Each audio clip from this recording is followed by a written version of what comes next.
A cautionary tale about home recording. 2 years ago, during the peak of summer, I met a relationships coach to help him create an audiobook. Let's call him Derek Smythe. He was a confident, affable and direct chap with a Londoner English accent, which always flies for narration. We agreed he would definitely record in his voice.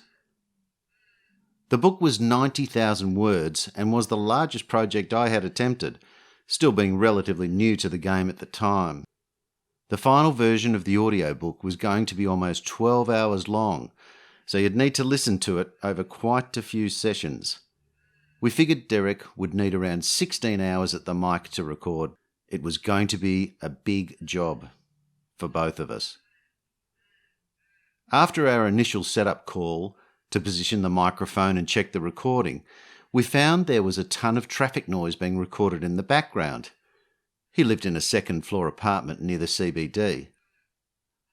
"I don't think I'm going to be able to remove that, Derek," I said. With characteristic optimism, determination and efficiency, he said, "Don't worry about it, Dave. I've got just the thing." Click. He was off. A couple of hours later, the phone rang. "Hello, Dave. Derek Smythe here. I've emptied out a built-in robe, got inside and shut the door. Don't think I'll be able to record in here, though. Too dark and a bit of a squasher." I agreed with him as he hurried off the phone to try another option.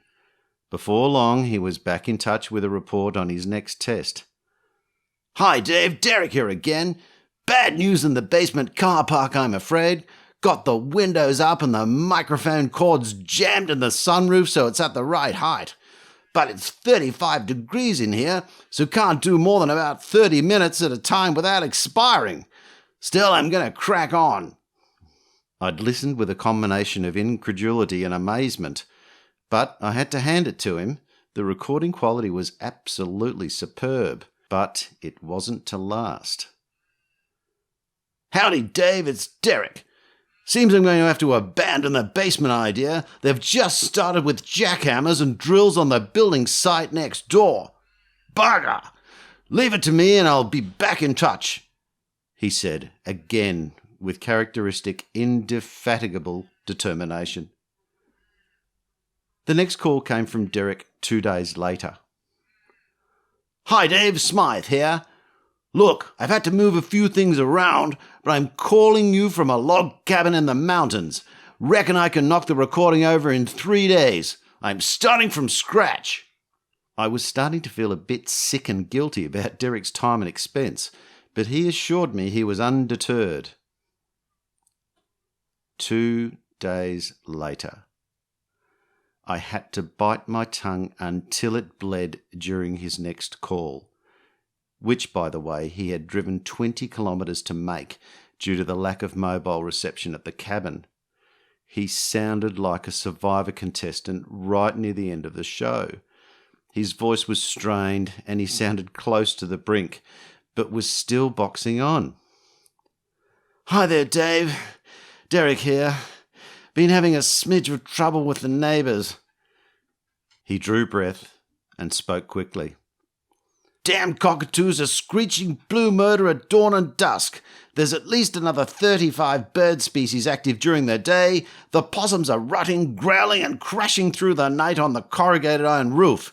And to top it all off, the Air Force have been practicing low-level dogfights through the hills here in FA-18 fighter jets. Nearly shat myself." I just had to mute the phone. Tears were rolling down my cheeks and I just couldn't choke it back any longer and burst out into hysterics. It was so inappropriate, but I just couldn't help myself. I regained my composure and tentatively asked him what his next move was. "Oh no, Dave, you misunderstand. Job done. It's finished. Recording complete." I was gobsmacked and wholly relieved. I thought I was patient and determined, but I've got nothing on Derek. After some guilty research later, I realised I was in the emotional state of Schadenfreude, loosely translated as harm joy, which describes a combined feeling of horror, relief and amusement that stems from bearing witness to the trials and tribulations of others. His story is one that Ricky Gervais would be proud of and no doubt crack up about. Ironically, I was to learn later that this very concept was described in Derek's book. To this day, the audiobook remains the pinnacle of narration quality for any business author I've encountered. I've said it before and I'll say it again, but boy, it sounds so superfluous after this story. You must find a quiet place before you start your audiobook recording. Can I get a hallelujah?